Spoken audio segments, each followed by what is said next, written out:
ಇನ್ ಗುಲ್ಬರ್ಗಾ ವಾರ್ತೆಗಳ ಪ್ರಾಯೋಜಕರು Devanand sari centre super market Kalaburagi. Devanand sari centre ಹಲವು ವರ್ಷಗಳಿಂದ ಕಲಬುರ್ಗಿ ಮಹಾಜನತೆಯ ಭರವಸೆ ಗಳಿಸಿರುವ ರೇಷ್ಮೆ ಸೀರೆಗಳ ಅತಿ ದೊಡ್ಡ ಶೋರೂಮ್. ಹಬ್ಬಗಳು, ಮದುವೆ, ಉಪನಯನ ಹಾಗೂ ನಿಮ್ಮ ಮನೆಯ ಶುಭ ಸಮಾರಂಭಗಳಿಗೆ ಬೇಕಾಗುವ ರೇಷ್ಮೆ ಸೀರೆಗಳಿಗೆ ದೂರದ ಬೆಂಗಳೂರು, ಹೈದರಾಬಾದ್ ನಗರಗಳಿಗೆ ಹೋಗುವ ಅಗತ್ಯವಿಲ್ಲ. ದೇವಾನಂದ್ ಸ್ಯಾರಿ ಸೆಂಟರ್ ನೀಡುತ್ತಿದೆ exclusive silk sari collections. Devanand sari ಸೆಂಟರ್ನಲ್ಲಿ ಈಗ ಮದುವೆ ಮುಂತಾದ ಶುಭ ಸಮಾರಂಭಗಳಿಗೆ ಕಾಂಚೀವರಂ ಸೇರಿದಂತೆ wedding brocade saris, pure Dharmavaram ಸೀರೆಗಳು, ಪ್ಯೂರ್ ಬನಾರಸ್ ಸೀರೆಗಳು, pure Uppada silk, pure Ilkal ಸೀರೆಗಳು, pure fancy Gadwal silk, pure Paithani ಸೀರೆಗಳು, ಪ್ಯೂರ್ ಸಾಫ್ಟ್ ಸಿಲ್ಕ್ ಸೀರೆಗಳು ವಿವಿಧ ವಿನ್ಯಾಸಗಳಲ್ಲಿ. ಕಲಬುರಗಿಯಲ್ಲೇ ಅತಿ ದೊಡ್ಡ ಮತ್ತು ವಿಶಾಲವಾದ 10,000 ಚದುರ ಅಡಿ ಇರುವ ಏಕೈಕ ಸ್ಯಾರಿ ಸೆಂಟರ್ ದೇವಾನಂದ್ ಸ್ಯಾರಿ ಸೆಂಟರ್. ಭೇಟಿ ಕೊಡಿ ದೇವಾನಂದ್ ಸ್ಯಾರಿ ಸೆಂಟರ್, ಕಾಮತ್ ಹೋಟೆಲ್ ಹಿಂದುಗಡೆ, ಸೂಪರ್ ಮಾರ್ಕೆಟ್ ಕಲಬುರಗಿ.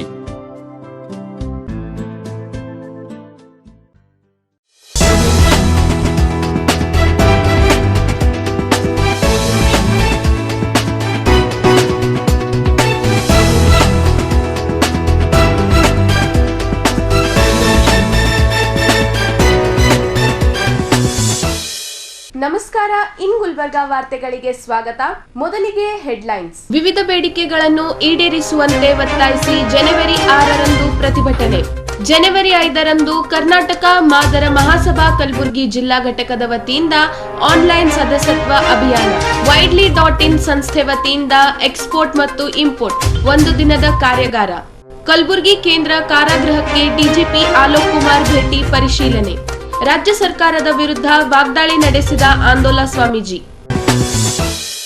ಈಗ ವಾರ್ತೆಗಳ ವಿವರ. ತೊಗರಿ ಬೆಳೆಗೆ ಬೆಂಬಲ ಬೆಲೆ ನೀಡಿ, ಬೆಳೆ ವಿಮೆ ಹಣ ಬಿಡುಗಡೆ ಸೇರಿದಂತೆ ವಿವಿಧ ಬೇಡಿಕೆಗಳನ್ನು ಈಡೇರಿಸುವಂತೆ ಒತ್ತಾಯಿಸಿ ಕರ್ನಾಟಕ ಪ್ರಾಂತ ರೈತ ಸಂಘದ ವತಿಯಿಂದ ಪ್ರತಿಭಟನೆ ಹಮ್ಮಿಕೊಳ್ಳಲಾಗಿದೆ ಎಂದು ರೈತ ಮುಖಂಡ ಶರಣಬಸಪ್ಪ ಮಮಶೆಟ್ಟಿ ತಿಳಿಸಿದ್ದಾರೆ. ಕಲಬುರಗಿ ನಗರದ ಪತ್ರಿಕಾ ಭವನದಲ್ಲಿ ಪತ್ರಿಕಾಗೋಷ್ಠಿಯನ್ನು ಉದ್ದೇಶಿಸಿ ಮಾತನಾಡಿದ ಅವರು, ಕೆಎಂಎಫ್ ಮಾದರಿಯಲ್ಲಿ ತೊಗರಿ ಖರೀದಿ ಕೇಂದ್ರ ಸ್ಥಾಪಿಸಬೇಕು, ರೈತರ ಸಾಲ ಮನ್ನಾ ಮಾಡಬೇಕು, ಎಲ್ಲಾ ಬೆಳೆಗಳಿಗೆ ಎಂಎಫ್ಪಿ ಕಾನೂನು ಜಾರಿ ಮಾಡಿ ಬೆಂಬಲ ಬೆಲೆ ಘೋಷಿಸಬೇಕು, ಕೇಂದ್ರ ಮತ್ತು ರಾಜ್ಯ ಸರ್ಕಾರ ಪ್ರೋತ್ಸಾಹ ಧನ ನೀಡಬೇಕು ಸೇರಿದಂತೆ ವಿವಿಧ ಬೇಡಿಕೆಗಳನ್ನು ಈಡೇರಿಸುವಂತೆ ಒತ್ತಾಯಿಸಿ ಜನವರಿ 6ರಂದು ಎಪಿಎಂಸಿ ಕಚೇರಿ ಎದುರ ಪ್ರತಿಭಟನೆ ಹಮ್ಮಿಕೊಳ್ಳಲಾಗಿದೆ ಎಂದು ಕರ್ನಾಟಕ ಪ್ರಾಂತ ರೈತರ ಸಂಘ ಪದಾಧಿಕಾರಿಗಳು ತಿಳಿಸಿದ್ದಾರೆ.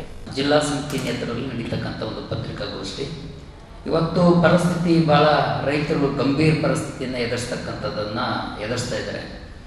ಒಂದು ಕಡೆಗೆ ಅತಿವೃಷ್ಟಿಯಿಂದ ಧಾರಾಕಾರವಾಗಿ ಸುರಿದಿರ್ತಕ್ಕಂಥ ಮಳೆಯಿಂದ ರೈತರು ರೊಕ್ಕದ ಮಾಲಂಕರ ನೀರು ಪಾಲಾಗೋಗಿದೆ. ಆ ನೀರು ಪಾಲಾಗಿರ್ತಕ್ಕಂಥ ಸಂದರ್ಭದಲ್ಲಿ ರೈತರೆಲ್ಲರೂ ಬೀದಿಗಿಳಿದು ಹೋರಾಟ ಮಾಡಿರ್ತಕ್ಕಂಥ ಸಂದರ್ಭದಲ್ಲಿ ಪರಿಹಾರ ಕೊಡಬೇಕು ಮತ್ತು ಸಾಲ ಮನ್ನಾ ಮಾಡಬೇಕು ಅನ್ನುವಂಥ ಮಾತನ್ನು ಒತ್ತಾಯ ಮಾಡಿರುವಂಥ ಸಂದರ್ಭದಲ್ಲಿ ಇವತ್ತು ಅವರು ರೈತರಿಗೆ ಪರಿಹಾರದಲ್ಲಿ ತಾರತಮ್ಯ ಮಾಡ್ತಕ್ಕಂಥ ಪರಿಸ್ಥಿತಿಯನ್ನು ಇವತ್ತು ಮಾಡಿದ್ದಾರೆ. ಒಂದು ಕಣ್ಣಿಗೆ ಸುಣ್ಣ, ಒಂದು ಕಣ್ಣಿಗೆ ಬೆಣ್ಣೆ ಎಸ್ತಕ್ಕಂಥ ರೀತಿಯಲ್ಲಿ ಮಾಡಿದ್ದಾರೆ ನಮ್ಮನ್ನು ಆಳ್ತಕ್ಕಂಥ ರಾಜ್ಯ ಸರ್ಕಾರ ಅನ್ನುವಂಥ ಮಾತನ್ನು ನಾನು ಹೇಳಕ್ಕೆ ಬಯಸ್ತಾ ಇದ್ದೀನಿ. ಇವತ್ತು ಅವರು ಪರಿಹಾರದಲ್ಲಿ FID ನಂಬರನ್ನು ಫೀಡ್ ಮಾಡಿ, ಅದನ್ನು FID ನಂಬರ್ ಫೀಡ್ ಮಾಡಿರ್ತಕ್ಕಂಥ ರೈತರು ಎಲ್ಲರದು ಕೂಡ 3 ಲಕ್ಷ ಚಿಲ್ಲರೆಯನ್ನು ನಾನು ಕಳಿಸ್ಕೊಟ್ಟಿವಿ ಅಂತಕ್ಕಂಥ ಮಾತನ್ನು ಹೇಳಿದ್ದಾರೆ. ಅದರಲ್ಲಿ ಒಟ್ಟಾರೆ ಅಂತ ಕೇಳಿದರೆ ಯಾವ ರೈತರಿಗೆ 2,000, ಯಾವ ರೈತರಿಗೆ 3,000, ಯಾವ ರೈತರಿಗೆ 10,000, 15,000 ರೂಪಾಯಿವರೆಗೂ ಕೂಡ 17,000 ರೂಪಾಯಿವರೆಗೂ ಕೂಡ ಬಂದಿದೆ. ಸರ್ಕಾರದ ವಾಗ್ದಾನ ಏನಿತ್ತು ಅಂದರೆ ಅವರು 2 ಹೆಕ್ಟರ್ವರೆಗೂ ಕೂಡ ನಾವು ಪರಿಹಾರನ ಘೋಷಣೆ ಮಾಡ್ತೀವಿ ಅನ್ನೋಂಥ ಮಾತನ್ನು ಅವ್ರು ಹೇಳ್ಕೊಂಡಿದ್ರು. ಅವ್ರು ಘೋಷಣೆ ಮಾಡಿದ್ದು ವಾಗ್ದಾನ ಪ್ರಕಾರ ಇವತ್ತು ಸರ್ಕಾರನ ನಡ್ಕೊಂಡಿಲ್ಲ, ಅದನ್ನು ವೈಫಲ್ಯತೆಯನ್ನು ಆಗಿದೆ. ಅಂದರೆ ತಾರತಮ್ಯನ ಮಾಡಿದರೆ ಎಲ್ಲರಿಗೂ ಸಮಾನಾಗಿ ಹೆಕ್ಟರ್ ವೈಸ್ ಪ್ರಕಾರ ಅವ್ರಿಗೆ ಪರಿಹಾರನ ಸರ್ಕಾರ ಕೊಟ್ಟಿಲ್ಲ ಅಂತಕ್ಕಂಥದ್ದನ್ನು ನಾವು ಹೇಳಕ್ಕೆ ಬಯಸ್ತೀವಿ. ಅದನ್ನೇ ಇಶ್ಯೂವನ್ನು ಇಟ್ಟು ಮತ್ತು ನಾವು ತೊಗರಿ ಖರೀದಿ ಕೇಂದ್ರ ತೆರೀಬೇಕು, ಈ ತಾರತಮ್ಯ ನಿವಾರಿಸಬೇಕು ಅಂತೇಳಿ ಚಳಿಗಾಲದ ಬೆಳಗಾವಿ ಅಧಿವೇಶನಕ್ಕೆ ಕರ್ನಾಟಕ ಪ್ರಾಂತ ರೈತ ಸಂಘದ ಜಿಲ್ಲಾ ಸಮಿತಿ ಇಲ್ಲಿಂದು ಜಾಥಾ ತಗೊಂಡು ಕೂಡ ಬೆಳಗಾವಿ ಅಧಿವೇಶನಕ್ಕೆ ಹೋಗಿ ಅಲ್ಲಿ ಪ್ರತಿಭಟನೆಯನ್ನು ಮಾಡಿ 2 ಮಂತ್ರಿಗಳಿಗೆ ನಾವು ಭೇಟಿ ಮಾಡಿ ಮನವಿ ಪತ್ರನ ಕೊಟ್ಟು ಚರ್ಚೆ ಮಾಡಿದ ನಂತರ ಅವರನ್ನೇ ಅಂತ ಹೇಳಿದ್ದು ಅಂದರೆ, ನಾವು ಯಾವುದೇ ಕಾರಣಕ್ಕೂ ಕೂಡ ಮುಖ್ಯಮಂತ್ರಿಯವ್ರ ಗಮನ ಸೆಳೆಸ್ತೀವಿ, ಇದನ್ನು ಯಾವುದೇ ಕಾರಣಕ್ಕೂ ಇದನ್ನು ತಾರತಮ್ಯ ಆಗಿರ್ತಕ್ಕಂಥದ್ದೇನಿದೆ ಅದನ್ನು ಸರಿಪಡಿಸಿ ಪುನಃ ಬರಲಾರ್ದಂಥ ರೈತರ ಖಾತೆಗೆ ಹಣ ಹಾಕ್ತೀವಿ ಅಂತಕ್ಕಂಥ ಮಾತನ್ನು 1 ವಾರದಲ್ಲಿ ನಿವಾರಿಸ್ತೀವಿ ಅನ್ನೋಂಥ ಮಾತನ್ನು ಅವರು ಹೇಳ್ಕೊಂಡಿದ್ರು. ಆದರೆ ಇವತ್ತು ಚಳಿಗಾಲದ ಬೆಳಗಾವಿ ಅಧಿವೇಶನ ಮುಗಿದು ಇಲ್ಲಿವರೆಗೂ ಕೂಡ ಅದರ ಬಗ್ಗೆ ಎಲ್ಲೂ ಕೂಡ ನಾವು ಚಕಾರಕ್ಕೆ ಎತ್ತಕ್ಕಂಥದ್ದಂತೂ ನಾವು ಎಲ್ಲಿನೂ ಕೂಡ ಸರ್ಕಾರ ಕಾಣಲಿಲ್ಲ ಅಂತಕ್ಕಂಥದ್ದು. ಇದು ರೈತ ವಿರೋಧಿ ಧೋರಣೆ ಅನ್ನೋಂಥದ್ದು. ಅಂದರೆ ರೈತರ ಮುಗಿದು ತುಪ್ಪದ ವಾಸನೆ ತೋರಿಸಿ ರೈತರಿಗೆ ಮರಳು ಮಾಡಿಕೊಟ್ಟಿದೆ, ರೈತರ ಬಗ್ಗೆ ಇವ್ರಿಗೆ ಕಾಳಜಿ ಇಲ್ಲ ಅಂತಕ್ಕಂಥ ಮಾತನ್ನು ಇವತ್ತು ಎದ್ದು ಕಾಣ್ತಾ ಇದೆ ಅಂತಕ್ಕಂಥ ಮಾತನ್ನು ಈ ಸಂದರ್ಭದಲ್ಲಿ ನಾನು ಹೇಳಕ್ಕೆ ಬಯಸ್ತಾ ಇದ್ದೀನಿ. ಆ ಕಾರಣಕ್ಕಾಗಿ ನಾವು ಇವತ್ತು ಕೂಡ ಹೇಳಕ್ಕೆ ಬಯಸ್ತಾ ಇದ್ದೀವಿ, ಆ ಪರಿಹಾರ ವಿಷಯನ ನಿವಾರಣೆ ಮಾಡೋವರೆಗೂ ಕೂಡ ಬಗೆಹರಿಸೋವರೆಗೂ ಕೂಡ ಯಾವುದೇ ಕಾರಣಕ್ಕೂ ನಮ್ಮ ರೈತ ಸಂಘದ ಹೋರಾಟನ ನಿಲ್ಲೋದಿಲ್ಲ ಅಂತಕ್ಕಂಥ ಮಾತನ್ನು ಸರ್ಕಾರಕ್ಕೆ ಒಂದು ಎಚ್ಚರಿಕೆಯನ್ನು ಕೊಡಕ್ಕೆ ಬಯಸ್ತಾ ಇದ್ದೀವಿ. ಇದರ ಜೊತೆಯಲ್ಲಿ ಇನ್ನೊಂದು ಪರಿಸ್ಥಿತಿ ಏನಾಗಿದೆ, ರೈತರ ತೊಗರಿ 5,95,150 ಹೆಕ್ಟರ್ ಬಿತ್ತನೆ ಆಗಿರ್ತಕ್ಕಂಥದ್ದು, ಅದರಲ್ಲಿ 3 ಲಕ್ಷ ನೇರ ತೊಗರಿ ಹಾನಿಯಾಗಿದೆ. ಆ ಹಾನಿಯಾಗಿರೋ ಅವ್ರು ತೋರಿಸಿದೆ ಎಷ್ಟು ಅಂತ ಕೇಳಿದ್ರೆ ಕೇವಲ 1 ಲಕ್ಷ ಹೆಕ್ಟರ್ ಮಾತ್ರ ಹಾನಿ ಅಂತಕ್ಕಂಥದ್ದನ್ನು ಸರ್ಕಾರನ ವರದಿ ಸಲ್ಲಿಸಿದೆ. ಅದರೊಳಗಡೆ ಇವತ್ತೇನಾಗಿದೆ ಪರಿಸ್ಥಿತಿ, ಗೊಡ್ಡು ಹೋಗಿ ಇವತ್ತು ಸುಮಾರು ಏನಿಲ್ಲದ್ರೆ 50,000ರಿಂದ 60,000 ಹೆಕ್ಟರ್ ತೊಗರಿ ಹಾನಿಯಾಗಿದೆ. ಗೊಡ್ಡು ಹೋಗಿ ಲಕ್ಕಿ ಹೊಡೆದು ಇದು ಹಾನಿಯಾಗಿರ್ತಕ್ಕಂಥ ಪರಿಸ್ಥಿತಿ. ರೈತರದ್ದು ನೇರ ಹಾನಿಯಾಗಿದ್ದು 3 ಲಕ್ಷ ಹೆಕ್ಟರ್. ಆ 3 ಲಕ್ಷ ಹೆಕ್ಟರ್ ಒಳಗಡೆ 50,000 ಹೋಗಿದ್ರೆ ಅಲ್ಲಿ 2,95,000 ಓದಿರ್ತಕ್ಕಂಥ ತೊಗರಿನ ಉಳಿಲಾರಂಥ ಪರಿಸ್ಥಿತಿ ನಿರ್ಮಾಣ ಆಗಿದೆ. ಇಂತಹ ಸಂದರ್ಭದಲ್ಲಿ ಆ ಕೊಟ್ಟು ಹೋಗಿದ್ರ ಬಗ್ಗೆ ಸರ್ವೆ ಮಾಡ್ತೀವಿ, ಚೆಕ್ ಮಾಡ್ತೀನಿ ಅಂತಕ್ಕಂಥ ಮಾತನ್ನ ಜಿಲ್ಲಾಡಳಿತ ಕೂಡ ನಮ್ಮ ಎದುರುಗಡೆ ಹೇಳಿತ್ತು, ಸರ್ಕಾರ ಕೂಡ ಹೇಳಿತ್ತು, ಮಂತ್ರಿಗಳು ಕೂಡ ಮಾತಾಡಿದ್ರು. ಅದ್ರ ಬಗ್ಗೆನೂ ಕೂಡ ಎಲ್ಲೂ ಚಕ್ಕಾರ ಎತ್ತಲಿಲ್ಲ ಅಂತಕ್ಕಂಥದ್ದು ಇದೆ. ಇದು ಬೇಸರದ ಸಂಗತಿ ಆಗಿದೆ. ನಾವು ಆ ಕಾರಣಕ್ಕಾಗಿ ನಾವೇನು ಕೇಳಕ್ಕೆ ಬಯಸ್ತಿದ್ದೀವಿ ಅಂತ ಕೇಳಿದ್ರೆ, ರೈತರ ತೊಗರಿ ಖರೀದಿ ಕೇಂದ್ರನ ತೆರೀಬೇಕು ಅಂತಕ್ಕಂಥ ಮಾತನ್ನು ಹೇಳಕ್ಕೆ ನಾವು ಒತ್ತಾಯಿಸ್ತೀವಿ. ತೊಗರಿ ಖರೀದಿ ಕೇಂದ್ರ ತೆರೆದೀವಿ, ಅದು ಅತಿ ಹೆಚ್ಚು ತೊಗರಿ ಖರೀದಿ ಕೇಂದ್ರ ಈ ವರ್ಷ 90 ಲಕ್ಷ ಚಿಲ್ಲರೆ ಮೆಟ್ರಿಕ್ ಟನ್ ಅನ್ನ ಖರೀದಿ ಮಾಡ್ತೀವಿ ಅಂತಕ್ಕಂಥದ್ದನ್ನು ಹೇಳ್ಕೊಂಡಿದ್ದಾರೆ. ನಾವು ಹೇಳಕ್ಕೆ ಬಯಸ್ತೀವಿ, ತೊಗರಿ ಮಾರುಕಟ್ಟೆ APMC ಮಾರುಕಟ್ಟೆಯಲ್ಲಿ ಗಂಜಿನಲ್ಲಿ ರೇಟ್ ಏನಿದೆ ಅಂತ ಕೇಳಿದ್ರೆ 6,750 ರೂಪಾಯಿ. ಕರ್ನಾಟಕ ಮಾದರ ಮಹಾಸಭಾ ಕಲಬುರಗಿ ಜಿಲ್ಲಾ ಘಟಕದ ವತಿಯಿಂದ ಆನ್ಲೈನ್ ಸದಸ್ಯತ್ವ ಅಭಿಯಾನ ಹಮ್ಮಿಕೊಳ್ಳಲಾಗಿದೆ ಎಂದು ಜಿಲ್ಲಾ ಅಧ್ಯಕ್ಷ ಗೋಪಾಲರಾವ್ ಕಟ್ಟಿಮನಿ ತಿಳಿಸಿದ್ದಾರೆ. ಕಲಬುರಗಿ ನಗರದ ಪತ್ರಿಕಾ ಭವನದಲ್ಲಿ ಪತ್ರಿಕಾಗೋಷ್ಠಿಯನ್ನು ಉದ್ದೇಶಿಸಿ ಮಾತನಾಡಿದ ಅವರು, ಜನವರಿ 5ರಂದು ನಗರದ SM ಪಂಡಿತ್ ರಂಗಮಂದಿರದಲ್ಲಿ ಕರ್ನಾಟಕ ಮಾದರ ಮಹಾಸಭಾದ ಆನ್ಲೈನ್ ಸದಸ್ಯತ್ವ ಅಭಿಯಾನ ಹಮ್ಮಿಕೊಳ್ಳಲಾಗಿದೆ ಎಂದರು. ಜಿಲ್ಲೆಯ ಎಲ್ಲಾ ಮಾದಿಗ ಸಮಾಜದ ಬಂಧುಗಳು ಈ ಆನ್ಲೈನ್ ಸದಸ್ಯತ್ವ ಅಭಿಯಾನದಲ್ಲಿ ಪಾಲ್ಗೊಂಡು ಈ ಸದಸ್ಯತ್ವ ಅಭಿಯಾನವನ್ನು ಯಶಸ್ವಿ ಮಾಡಬೇಕು ಎಂದು ಮನವಿ ಮಾಡಿಕೊಂಡರು. ಇವತ್ತು ಗುಲ್ಬರ್ಗಾ ಜಿಲ್ಲೆಯಲ್ಲಿ ಇರತಕ್ಕಂಥ ಪ್ರತಿಯೊಂದು ತಾಲೂಕಿಗೆ ನಮ್ಮ ಸಮಾಜದ ಮುಖಂಡರನ್ನು, ನಮ್ಮ ಸಮಾಜದ ಜನರನ್ನು 5ನೇ ತಾರೀಕು ಗುಲ್ಬರ್ಗಾದಲ್ಲಿರ್ತಕ್ಕಂಥ ರಂಗಮಂದಿರದಲ್ಲಿ, ಪಂಡಿತ್ ರಂಗಮಂದಿರದಲ್ಲಿ ಆನ್ಲೈನ್ ಮುಖಾಂತರ ಒಂದು ಸದಸ್ಯತ್ವ ಅಭಿಯಾನವನ್ನು ಇಟ್ಕೊಂಡಿದ್ದೇವೆ. ಅದಕ್ಕಾಗಿ ಜಿಲ್ಲೆಯಲ್ಲಿರ್ತಕ್ಕಂಥ ಪ್ರತಿಯೊಬ್ಬ ಮಾದಿಗರು ಸದಸ್ಯತ್ವ ಅಭಿಯಾನದಲ್ಲಿ ಪಾಲ್ಗೊಂಡು ಇದು ಸದಸ್ಯತ್ವ ಅಭಿಯಾನವನ್ನು ಯಶಸ್ವಿಗೊಳಿಸಬೇಕು. ಯಾಕಂದರೆ ಈ ಕರ್ನಾಟಕ ಮಾದರ ಮಹಾಸಭಾದ ವತಿಯಿಂದ ಇಡೀ ರಾಜ್ಯದಲ್ಲಿ ಒಂದು ಹೊಸ ವ್ಯವಸ್ಥೆಯನ್ನು ನಾವು ಕಾಣಲಿಕ್ಕೆ ಸಾಧ್ಯ ಆಗ್ತದೆ. ಈ ಸದಸ್ಯತ್ವದೊಂದಿಗೆ ನಮ್ಮ ಜನಸಂಖ್ಯೆನೂ ಕೂಡ ಎಷ್ಟಿದೆ ಅಂತಕ್ಕಂಥ ನಿಖರವಾದಂಥ ಸಂಖ್ಯೆ ಕೂಡ ಸಿಗ್ತದೆ. ಹೀಗಾಗಿ ನಮ್ಮ ಸಮುದಾಯ ಈಗಾಗಲೇ ಅನೇಕ ವಿಷಯಗಳಲ್ಲಿ ಹಿಂದಿರ್ತಕ್ಕಂಥದ್ದು ನಾವೆಲ್ಲ ಮನಗಂಡಿದ್ದೇವೆ. ಸರ್ಕಾರದ ಈ ಎಲ್ಲ ವಿಚಾರಗಳನ್ನು ಅರ್ಥಕೊಂಡು ಈ ರಾಜ್ಯದ ನಾಯಕರಾಗಿರ್ತಕ್ಕಂಥ KH ಮುನಿಯಪ್ಪನವರ ಅಧ್ಯಕ್ಷತೆಯಲ್ಲಿ ಒಂದು ಮಹಾಸಭಾ ರಚನೆಯಾಗಿ ಇವತ್ತು ಗುಲ್ಬರ್ಗಾ ಇಡೀ ಕರ್ನಾಟಕ ರಾಜ್ಯದಲ್ಲೇ ಸಂಪೂರ್ಣವಾಗಿ ತಾನು ಸ್ವಯಂ. ಈ ಪತ್ರಿಕಾಗೋಷ್ಠಿಯಲ್ಲಿ ಪರಮೇಶ್ವರ್ ಖಾನಾಪುರ್, ರಾಜು ವಾಡ್ಕೇರ್, ಮಲ್ಲಿಕಾರ್ಜುನ್ ಜಿನ್ಕೇರಿ, ಲಿಂಗರಾಜ್ ರಾರ್ಫೈಲ್, ಲಿಂಗರಾಜ್ ತಾರ್ಫೈಲ್, ಶ್ಯಾಮ್ ನಾಟಿಕರ್ ಸೇರಿದಂತೆ ಮಾದಿಗ ಸಮಾಜದ ಹಲವಾರು ಮುಖಂಡರು ಉಪಸ್ಥಿತರಿದ್ದರು. ಎಕ್ಸ್ಪೋರ್ಟ್ ಮತ್ತು ಇಂಪೋರ್ಟ್ ಉದ್ಯೋಗ ಪ್ರಾರಂಭಿಸುವವರಿಗೆ ವೈಡ್ಲಿ.in ಸಂಸ್ಥೆ ವತಿಯಿಂದ 1 ದಿನದ ಕಾರ್ಯಾಗಾರ ಹಮ್ಮಿಕೊಳ್ಳಲಾಗಿದೆ ಎಂದು ವೈಡ್ಲಿ ಸಂಸ್ಥೆ ಪದಾಧಿಕಾರಿಗಳು ತಿಳಿಸಿದ್ದಾರೆ. ಕಲಬುರಗಿ ನಗರದ ಪತ್ರಿಕಾ ಭವನದಲ್ಲಿ ಪತ್ರಿಕಾಗೋಷ್ಠಿಯನ್ನು ಉದ್ದೇಶಿಸಿ ಮಾತನಾಡಿದ ಅವರು, ಜನವರಿ 11ರಂದು ಎಕ್ಸ್ಪೋರ್ಟ್ ಮತ್ತು ಇಂಪೋರ್ಟ್ ಉದ್ಯೋಗಿಗಳಿಗಾಗಿ 1 ದಿನದ ಕಾರ್ಯಾಗಾರ ಹಮ್ಮಿಕೊಳ್ಳಲಾಗಿದೆ ಎಂದರು. ಕಲಬುರಗಿ ಜಿಲ್ಲೆಯಲ್ಲಿ ಉತ್ಪಾದನೆಯಾಗುವ ವಸ್ತುಗಳನ್ನು ಬೇರೆ ಬೇರೆ ರಾಜ್ಯಗಳಿಗೆ ಎಕ್ಸ್ಪೋರ್ಟ್ ಇಂಪೋರ್ಟ್ ಮಾಡಿಕೊಳ್ಳುವುದರ ಕುರಿತು 1 ದಿನದ ಕಾರ್ಯಾಗಾರ. ಈ ಕಾರ್ಯಾಗಾರಕ್ಕೆ 2,999 ರೂಪಾಯಿ ದರ ನಿಗದಿ ಮಾಡಲಾಗಿದೆ ಎಂದರು. ಸಿದ್ದಲಿಂಗ ಶೇಳ್ಗಿ, ಜಗದೀಶ್ ಸೇರಿದಂತೆ ಹಲವಾರು ಪತ್ರಿಕಾಗೋಷ್ಠಿಯಲ್ಲಿ ಉಪಸ್ಥಿತರಿದ್ದರು. ಈ ಒಂದು ಇಂಪೋರ್ಟ್ ಮತ್ತು ಎಕ್ಸ್ಪೋರ್ಟ್ ಕಾರ್ಯಾಗಾರವನ್ನು ಟ್ರೈನಿಂಗನ್ನು ನಮ್ಮ widely.in ಮತ್ತು ಅಸ್ಟಮ್ ಟ್ರೇಡಿಂಗ್ ಅವರ ಜಂಟಿಯಾಗಿ ನಡೆಸ್ತಾರೆ. ಅದರಲ್ಲಿ ನಮ್ಮ ಟ್ಯಾಕ್ಸ್ ಪ್ರಾಕ್ಟೀಷನರ್ ಅಸೋಸಿಯೇಷನ್ ಸಹಯೋಗದೊಂದಿಗೆ 11ನೇ ತಾರೀಕು ವಕ್ಸೈಲೈಟ್ದಲ್ಲಿ ಈ ಒಂದು ಟ್ರೈನಿಂಗ್ ಇದೆ. ಆದ ಕಾರಣ ಆ ಒಂದು ಟ್ರೈನಿಂಗಲ್ಲಿ ನುರಿತರು ಎಲ್ಲ ಟ್ರೈನಿಂಗ್ ಕೊಡಲಿಕ್ಕೆ ಬರ್ತಾ ಇದ್ದಾರೆ. ಈಗಾಗಲೇ ಎಕ್ಸ್ಪೋರ್ಟ್ ಗುಲ್ಬರ್ಗದಿಂದ ಮಾಡ್ತಾ ಇದ್ದಾರೆ. ನಮ್ಮ ಜನ ಕಡಿಮೆ, ಬೇರೆ ರಾಜ್ಯಗಳಿಂದ ಬಂದು ಮಾಡ್ತಾ ಇದ್ದಾರೆ.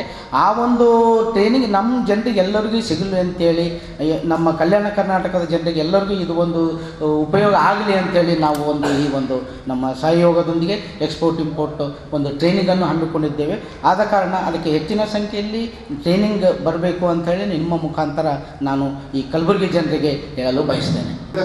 ಒಂದು ಕೋರ್ಸ್ ಅಂತ ಸರ್, ಇದಕ್ಕೆ ಆಲ್ಮೋಸ್ಟ್ ಒಂದು 6 ಮಂತ್ 1 year ಅಂತೂ ಬೇಕು. ಸೊ ಈ ಒಂದು ಏನಿದೆ ಸರ್, ಈ ಫೀಸಲ್ಲಿ ಕಟ್ತಿದ್ದಾರಲ್ಲ ಸರ್, ನೆಕ್ಸ್ಟ್ ಅವ್ರು ಯಾರು ಇಂಟ್ರೆಸ್ಟ್ ಬಂದು ಅವತ್ತಿನ ದಿವಸ ಅಟೆಂಡ್ ಆಗ್ತಾರೆ, ಅವರಿಗೆಲ್ಲ ನಾನು ಇಂಪೋರ್ಟ್ ಎಕ್ಸ್ಪೋರ್ಟ್ ಮಾಡ್ಬೋದು, ಇದು ಕೆಪಾಸಿಟಿ ನಂಬಲ್ಲಿ ಅದ ಅಂದ್ಕೊಂಡವರು ನೆಕ್ಸ್ಟ್ ಅವ್ರು ಟ್ರೈನಿಂಗ್ ಸೆಷನ್ ಜಾಯ್ನ್ ಆದಮೇಲೆ ಅವ್ರು ಏನಾದ ಆ ಫೀಸ್ ಅದರಲ್ಲಿ ರಿಯಂಬರ್ಸ್ಮೆಂಟ್ ಮಾಡ್ತಾರೆ ಸರ್. ಯಾಕಂದರೆ ಇದು ಒಂದಿನಂತ ಕಲಿತ ಕೋರ್ಸ್ ಅದು. ಇದು ಮೇನ್ ಉದ್ದೇಶ ಅನ್ನೋದ ನಮ್ಮ ಭಾಗದ ಜನರಿಗೆ ಇದರಿಂದ ಅವೇರ್ನೆಸ್ ಕೋರ್ಸ್ ಅದು ಕ್ರಿಯೇಟ್ ಮಾಡ್ತಾರೆ. ಈಗ ಒಂದು ಚಿಕ್ಕ ವಿರಾಮ. ಕಲಬುರಗಿ ಕೇಂದ್ರ ಕಾರಾಗೃಹಕ್ಕೆ ಡಿಜಿಪಿ ಆಲೋಕ್ ಕುಮಾರ್ ಭೇಟಿ ಪರಿಶೀಲನೆ. ರಾಜ್ಯ ಸರ್ಕಾರದ ವಿರುದ್ಧ ವಾಗ್ದಾಳಿ ನಡೆಸಿದ ಆಂದೋಲ ಸ್ವಾಮೀಜಿ.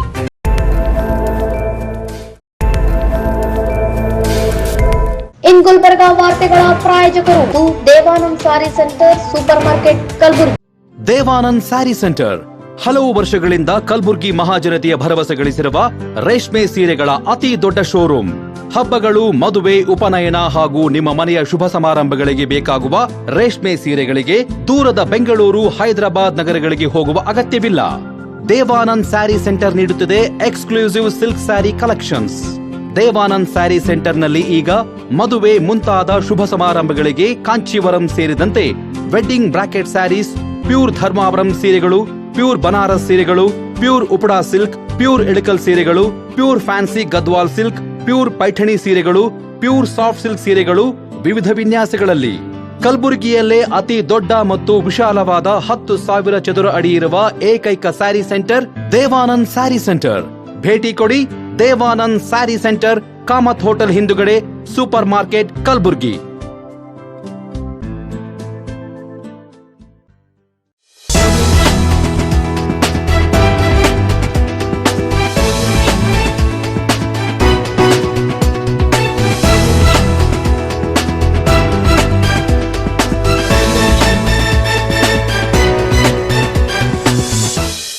ವಿರಾಮದ ನಂತರ ವಾರ್ತೆಗಳಿಗೆ ಮತ್ತೊಮ್ಮೆ ಸ್ವಾಗತ. ಕಲಬುರಗಿ ಸೆಂಟ್ರಲ್ ಜೈಲಿನಲ್ಲಿ ಕೈದಿಗಳಿಗೆ ಇಸ್ಪೆಟ್ ಆಡುವುದು, ಎಣ್ಣೆ, ಸಿಗರೆಟ್ ಹೊಡೆಯುವ ವಿಡಿಯೋಗಳು ಸಾಮಾಜಿಕ ಜಾಲತಾಣಗಳಲ್ಲಿ ವೈರಲ್ ಆಗಿ ಸಂಚಲನ ಮೂಡಿಸಿದ ಹಿನ್ನೆಲೆ ಇಂದು ಕಲಬುರಗಿ ಕೇಂದ್ರ ಕಾರಾಗೃಹಕ್ಕೆ ಡಿಜಿಪಿ ಆಲೋಕ್ ಕುಮಾರ್ ಭೇಟಿ ನೀಡಿ ಪರಿಶೀಲನೆ ನಡೆಸಿದರು. ಇತ್ತೀಚೆಗಷ್ಟೇ ಕಲಬುರಗಿ ಜೈಲಿನ ಒಳಗಡೆ ಕೈದಿಗಳು ಇಸ್ಪೆಟ್ ಆಡುವುದು, ಮದ್ಯಪಾನ ಹಾಗೂ ಸಿಗರೆಟ್ ಸೇವಿಸುತ್ತಾ ಐಷಾರಾಮಿ ಜೀವನ ನಡೆಸುತ್ತಿರುವ ವಿಡಿಯೋಗಳು ಸಾಮಾಜಿಕ ಜಾಲತಾಣಗಳಲ್ಲಿ ವೈರಲ್ ಆಗಿದ್ದವು. ಈ ಘಟನೆಯು ರಾಜ್ಯ ಕಾರಾಗೃಹ ಇಲಾಖೆಯಲ್ಲಿ ಸಂಚಲನ ಮೂಡಿಸಲಿದೆ. ಜೈಲಿನ ಭದ್ರತೆಯ ಬಗ್ಗೆ ಸರ್ಕಾರ ಹಾಗೂ ಸಾರ್ವಜನಿಕ ವಲಯದಲ್ಲಿ ವ್ಯಾಪಕ ಟೀಕೆಗೆ ಗುರಿಯಾಗಿತ್ತು. ಈ ಹಿನ್ನೆಲೆ ಪರಿಸ್ಥಿತಿಯನ್ನು ಖುದ್ದಾಗಿ ಅವಲೋಕಿಸಲು ಡಿಜಿಪಿ ಆಲೋಕ್ ಕುಮಾರ್ ಅವರು ಅಖಾಡಕ್ಕಿಳಿದಿದ್ದಾರೆ. ಜೈಲಿನೊಳಗೆ ಮೊಬೈಲ್, ಅಮಲು ಪದಾರ್ಥ ಹಾಗೂ ಇತರೆ ನಿಷೇಧಿತ ವಸ್ತುಗಳು ಪತ್ತೆಯಾದಲ್ಲಿ ಸಂಬಂಧಪಟ್ಟ ಅಧಿಕಾರಿಗಳ ವಿರುದ್ಧ ಕಟ್ಟುನಿಟ್ಟಿನ ಕ್ರಮ ಕೈಗೊಳ್ಳುವ ಸಾಧ್ಯತೆ ಇದೆ ಎನ್ನಲಾಗುತ್ತಿದೆ. ಡಿಜಿಪಿ ಅವರ ಈ ದಿಢೀರ ಭೇಟಿಯು ಜೈಲು ಸಿಬ್ಬಂದಿ ಹಾಗೂ ಕೈದಿಗಳಲ್ಲಿ ನಡುಕ ಹುಟ್ಟಿಸಿದೆ ಎನ್ನುವ ಮಾತು ಸುಳ್ಳಲ್ಲ ಎಂದು ಹೇಳಲಾಗಿತ್ತು. ಪರಿಶೀಲನೆ ಸಂದರ್ಭದಲ್ಲಿ ಕಾರಾಗೃಹ ಇಲಾಖೆ ಐಜಿಪಿ ಆನಂದ್ ರೆಡ್ಡಿ, ಉತ್ತರ ವಲಯ ಡಿಜಿಪಿ ಪಿ ಶೇಷ, ನಗರ ಪೊಲೀಸ್ ಆಯುಕ್ತ ಡಾಕ್ಟರ್ ಶರಣಪ್ಪ, ಎಸ್ಡಿ, ಜೈಲು ಅಧೀಕ್ಷಕ ಡಾಕ್ಟರ್ ಅನಿತಾ, ಫರ್ತಾಬಾದ್ ಪಿಐ ಹುಸೇನ್ ಭಾಷಾ ಅವರು ಸೇರಿ ಅನೇಕ ಅಧಿಕಾರಿಗಳು ಹಾಗೂ ಜೈಲಿನ ಸಿಬ್ಬಂದಿಗಳು ಇದ್ದರು.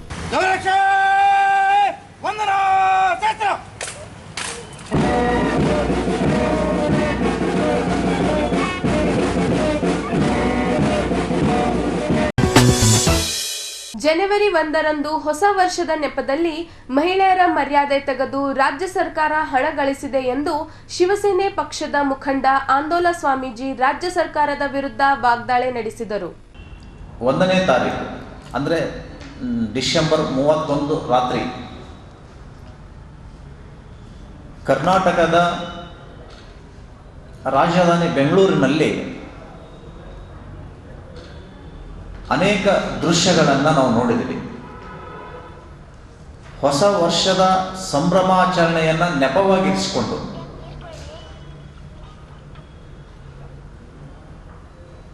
ಅಶ್ಲೀಲತೆಯ ಒಂದು ದೃಶ್ಯಗಳನ್ನು ಅನಾವರಣಗೊಂಡಿತು.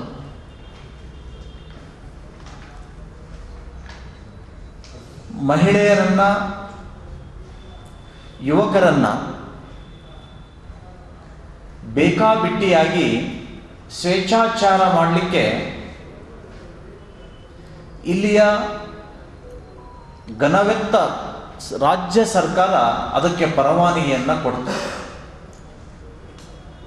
ಆ ಮೂಲಕ ಸಾವಿರಾರು ಕೋಟಿ ರೂಪಾಯಿಯ ಆದಾಯವನ್ನು ಈ ರಾಜ್ಯ ಸರ್ಕಾರ ಸಂಪಾದನೆ ಮಾಡಿಕೊಡ್ತು. ವಿದೇಶಿಗರು ಆಚರಣೆ ಮಾಡುವಂತಹ ಹೊಸ ವರ್ಷದ ಸಂಭ್ರಮಾಚರಣೆ ನಮ್ಮ ದೇಶ, ನಮ್ಮ ರಾಜ್ಯಕ್ಕೆ ಈ ರೀತಿಯಾಗಿ ಮಾಡುವಂತಹ ಚಟುವಟಿಕೆಗಳು ಬೇಕಾ ಅನ್ನುವಂತಹ ಪ್ರಶ್ನೆ ಇವತ್ತು ನಾವು ಸರ್ಕಾರಕ್ಕೆ ಕೇಳ್ತಾ ಇದ್ದೀವಿ. ಸಂಭ್ರಮಾಚರಣೆಯಲ್ಲಿ ಏನಾದರೂ ಹೆಚ್ಚು ಕಮ್ಮಿ ಆದರೆ, ಮಹಿಳೆಯರ ಮೇಲೆ ದೌರ್ಜನ್ಯ ಆದರೆ ಅನೇಕ ಮಹಿಳಾ ಸಂಘಟನೆಗಳು ಟೀಕೆ ಮಾಡ್ತವೆ. ಆದರೆ ಇವತ್ತು ಆ ಸಂಭ್ರಮಾಚರಣೆಯಲ್ಲಿ ಪಾಲ್ಗೊಂಡಂತಹ ಯುವತಿಯರ ವರ್ತನೆ, ಅದ್ರ ಬಗ್ಗೆ ಯಾವುದೇ ಮಹಿಳಾ ಸಂಘಟನೆ ಇಲ್ಲಿಯವರೆಗೂ ಬಾಯಿ ತೆರಿತಾ ಇಲ್ಲ. ಇದು ಅತ್ಯಂತ ಖೇದಕರ.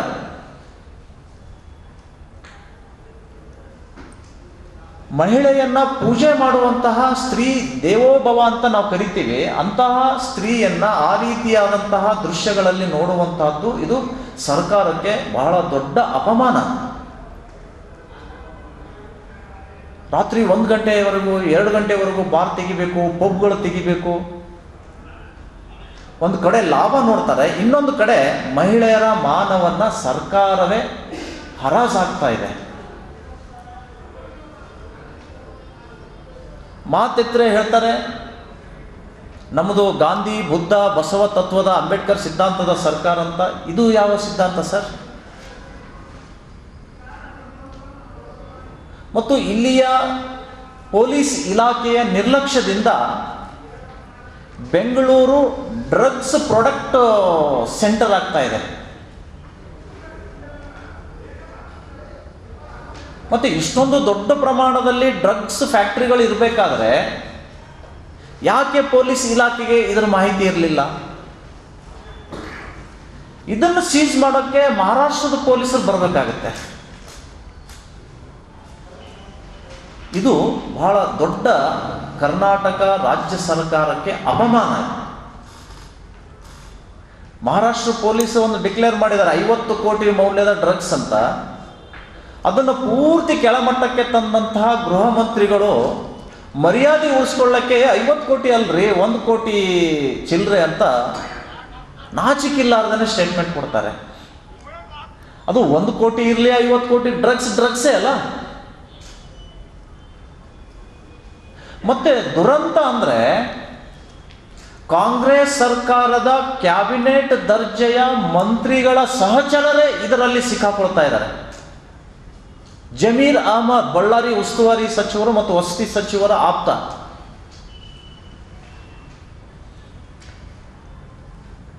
ಗಣಿ ಭೂ ವಿಜ್ಞಾನ ಇಲಾಖೆಯ ಮಂತ್ರಿ ಶಾಮನೂರ ಮಲ್ಲಿಕಾರ್ಜುನ್, ದಾವಣಗೆರೆ ಉಸ್ತುವಾರಿ, ಅವರ ಪರಮಾಪ್ತ. ಮತ್ತು ಕಲಬುರಗಿಯ ಖರ್ಗೆ ಅವರ ಪರಮಾಪ್ತ ಲಿಂಗರಾಜ್. ಮತ್ತೆ ಇಂತಿಂಥವರ ಕೈವಾಡ ಇರೋದ್ರಿಂದಲೇ ಬೆಂಗಳೂರು ಅಕ್ರಮ ಚಟುವಟಿಕೆಗಳ ತಾಣ ಆಗಿ ನಿರ್ಮಾಣಗೊಂಡಿದೆ. ಸಚಿವರು ಹಿಂಬಾಲಕರು ಇದ್ದಾರೆ ಅನ್ನುವ ಕಾರಣಕ್ಕಾಗಿ ಪೊಲೀಸರು ಕೈಕಟ್ಟಿ ಕೂತ್ಕೊಂಡಿದ್ದಾರೆ. ಇಂತಹ ಕರ್ನಾಟಕಕ್ಕೆ ಕಪ್ಪು ಚುಕ್ಕೆಯಾಗಿ ಈ ಚಟುವಟಿಕೆಗಳು ಇಲ್ಲಿ ನಡೀತಾ ಇದ್ದಾವೆ. ಇದನ್ನು ನಿಲ್ಲಿಸಬೇಕು ಅಂತ ಶಿವಸೇನಾ ಆಗ್ರಹ ಮಾಡುತ್ತೆ. 2017 ತಮಗೆಲ್ಲ ಗೊತ್ತಿರುವ ಹಾಗೆ ರಸ್ತೆ ಒತ್ತುವರಿ ತೆರವುಗೊಳಿಸುವ ವಿಚಾರಕ್ಕಾಗಿ ಆಂದೋಲನದಲ್ಲಿ 2 ಗುಂಪುಗಳ ಮಧ್ಯೆ ಜಗಳ ಆಗುತ್ತೆ. ಒಂದು ಮುಸ್ಲಿಂ ಕುಟುಂಬ, ಇನ್ನೊಂದು ಹಿಂದೂ ಕುಟುಂಬ. ಈ ಇಬ್ಬರು ಕಾಂಗ್ರೆಸ್ ಪಕ್ಷದವರೇ. ಆ ಗಲಾಟೆ ಆದಮೇಲೆ ಮುಸ್ಲಿಂ ಯುವಕ ನಸರುದ್ದೀನ್ ಅನ್ನುವನಿಗೆ ಕಲಬುರಗಿಯ ಆಗಿನ MIM ಪಕ್ಷದ ವಾಯ್ಸ್ ಅನ್ನುವಂತಹ ವ್ಯಕ್ತಿ ಪ್ರಚೋದನೆ, ಕುಮ್ಮಕ್ಕು ಕೊಟ್ಟು ನಮ್ಮ ಹೆಸರನ್ನ ಆ ಗಲಾಟೆಯಲ್ಲಿ ಆ ಗಲಾಟೆ ಒಳಗಡೆ ಜೋಡಿಸ್ತಾರೆ. 15 ದಿನಗಳ ನಂತರ ನಮ್ಮ ಮೇಲೆ FIR ಮಾಡಿ ಬಂಧಿಸ್ತಾರೆ, ಜೈಲಿಗೆ ಕಳಿಸ್ತಾರೆ, ಕಲ್ಲು ತೂರಾಟ ಆಗುತ್ತೆ. ಅದನ್ನು ವೀಕ್ಷಣೆ ಮಾಡಲಿಕ್ಕೆ ಇಲ್ಲಿಯ ಆಗಿನ IGP ಅಲೋಕ್ ಕುಮಾರ್ ಅವರು ಆಂದೋಲನಕ್ಕೆ ಭೇಟಿ ಕೊಡ್ತಾರೆ. ಕಲ್ಲು ತೂರಾಟ ಆಗಿದೆ ಅನ್ನುವುದಕ್ಕೆ ಬಿಂಬಿಸುವ ಕಾರಣ ಕೆಲ್ಲೂರು ಆಂದೋಲ ರಸ್ತೆ ಮೇಲೆ ಪೊಲೀಸರ ಕಲ್ಲುಗಳು ಹಾಕ್ತಾರೆ. ತಮ್ಮ ವಾಹನಕ್ಕೆ ಪೊಲೀಸರ ಕಲ್ಲಿನಿಂದ ಹೊಡೆದು ಜಖಂ ಮಾಡ್ತಾರೆ. ಅದನ್ನೆಲ್ಲ ವೀಕ್ಷಣೆ ಮಾಡಿ ಈ ಮಹಾನುಭಾವ ಮಹಾನಿರ್ದೇಶಕ ಈಗಿದ್ದವರು IGP ಅಲೋಕ್ ಕುಮಾರ್ ನಮ್ಮ ಮಠಕ್ಕೆ ಹೋಗ್ತಾರೆ. ಆ ಮಠಗಳಲ್ಲಿ ಇರುವಂಥ ನಮ್ಮ ಹಿರಿಯರಿಗೆ ಹೊರಗಡೆ ಕರೆಸ್ತಾರೆ. ಆ ಹೊರಗಡೆ ಕರೆಸಲಿಕ್ಕೆ ಒಬ್ಬ ಜಂಗಮ CPIನನ್ನು ಒಳಗೆ ಕಳಿಸ್ತಾರೆ. ಅಲ್ಲಿ ಹೋಗಿ ನಮ್ಮ ತಂದೆ ತಾಯಿಯವರಿಗೆ ನಿಂದಿಸ್ತಾನೆ ಆ CPI. ನಿಮ್ಮ ಮಗ ಬರೀ ಬೆಂಕಿ ಹಚ್ಚೋದೇ ಮಾಡ್ತಾನೆ, ಬಾರಮ್ಮ ನಮ್ಮ ಆಫೀಸರ್ ನಿಂತಿದ್ದಾರೆ, ಭೇಟಿ ಆಗ್ಬೇಕು ನೀನು ಅಂತ ಹೊರಗಡೆ ಕರ್ಕೊಂಡು ಬಂದು ಅಲೋಕ್ ಕುಮಾರ್ ಜೊತೆ ಮಾತಾಡಿಸಿ ನಮ್ಮ ಮಠದ ಬಗ್ಗೆ, ನಮ್ಮ ತಂದೆ ತಾಯಿಯ ಬಗ್ಗೆ ನಿಂದಿಸಿ ಅವಹೇಳನಕಾರಿ ಮಾತಾಡಿ ಈ ಅಲೋಕ್ ಕುಮಾರ್ ಅವರು ಹೊರಗಡೆ ಹೋಗ್ತಾರೆ. ನಿಮ್ಮ ಮಗನಿಗೆ ಬುದ್ಧಿ ಹೇಳಬೇಕು, ಇದೇನ ಕಲಿಸಿದ್ದೀರಾ ಅಂತ ಪ್ರಶ್ನೆ ಮಾಡ್ತಾರೆ. ಇದೇ ಅಲೋಕ್ ಕುಮಾರ್ ಆ ಮುಸ್ಲಿಮ ಮನೆಗೆ ಹೋಗಲಿಲ್ಲ. ಯಾರು ಒತ್ತುವರೆ ಮಾಡ್ಕೊಂಡಿದ್ರೋ, ರಸ್ತೆ ಒತ್ತುವರೆ ಮಾಡ್ಕೊಂಡ ಹೋಟೆಲ್ ಇಟ್ಟಿದ್ರೋ ಅವ್ರ ಮನೆಗೆ ಹೋಗಲಿಲ್ಲ. ಕೇವಲ ನಮ್ಮನ್ನ, ನಮ್ಮ ಹಿಂದೂ ಸಂಸ್ಕೃತಿಯನ್ನ, ಹಿಂದೂ ಪರಂಪರೆಯನ್ನ ಟೀಕಿಸುವುದಕ್ಕಾಗಿ ನಮ್ಮ ಮಠಕ್ಕೆ ಬಂದು ಅವಮಾನ ಮಾಡಿ ಹೋದರು.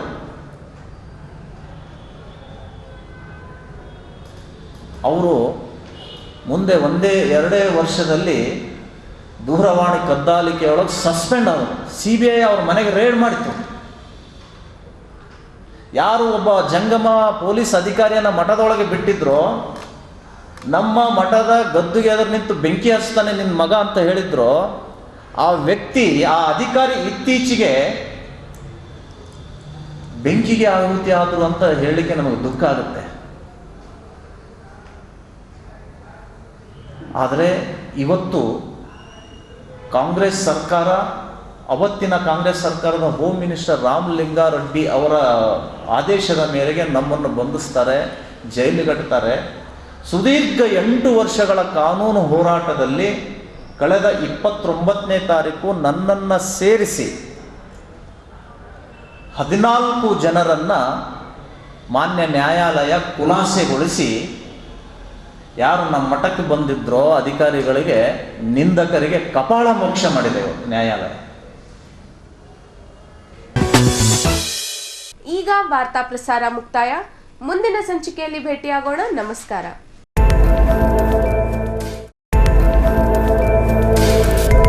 ಇನ್ ಗುಲ್ಬರ್ಗಾ ವಾರ್ತೆಗಳ ಪ್ರಾಯೋಜಕರು Devanand sari centre super market Kalaburagi. Devanand sari centre ಹಲವು ವರ್ಷಗಳಿಂದ ಕಲಬುರ್ಗಿ ಮಹಾಜನತೆಯ ಭರವಸೆ ಗಳಿಸಿರುವ ರೇಷ್ಮೆ ಸೀರೆಗಳ ಅತಿ ದೊಡ್ಡ ಶೋರೂಮ್. ಹಬ್ಬಗಳು, ಮದುವೆ, ಉಪನಯನ ಹಾಗೂ ನಿಮ್ಮ ಮನೆಯ ಶುಭ ಸಮಾರಂಭಗಳಿಗೆ ಬೇಕಾಗುವ ರೇಷ್ಮೆ ಸೀರೆಗಳಿಗೆ ದೂರದ ಬೆಂಗಳೂರು, ಹೈದರಾಬಾದ್ ನಗರಗಳಿಗೆ ಹೋಗುವ ಅಗತ್ಯವಿಲ್ಲ. ದೇವಾನಂದ್ ಸ್ಯಾರಿ ಸೆಂಟರ್ ನೀಡುತ್ತಿದೆ ಎಕ್ಸ್ಕ್ಲೂಸಿವ್ ಸಿಲ್ಕ್ ಸ್ಯಾರಿ ಕಲೆಕ್ಷನ್ಸ್.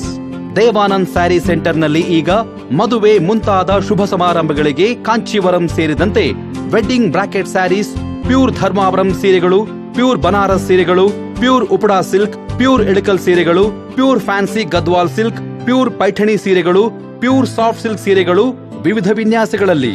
ಕಲಬುರಗಿಯಲ್ಲೇ ಅತಿ ದೊಡ್ಡ ಮತ್ತು ವಿಶಾಲವಾದ 10,000 ಚದುರ ಅಡಿ ಇರುವ ಏಕೈಕ ಸ್ಯಾರಿ ಸೆಂಟರ್ ದೇವಾನಂದ್ ಸ್ಯಾರಿ ಸೆಂಟರ್. ಭೇಟಿ ಕೊಡಿ ದೇವಾನಂದ್ ಸ್ಯಾರಿ ಸೆಂಟರ್, ಕಾಮತ್ ಹೋಟೆಲ್ ಹಿಂದುಗಡೆ, ಸೂಪರ್ ಮಾರ್ಕೆಟ್, ಕಲಬುರ್ಗಿ.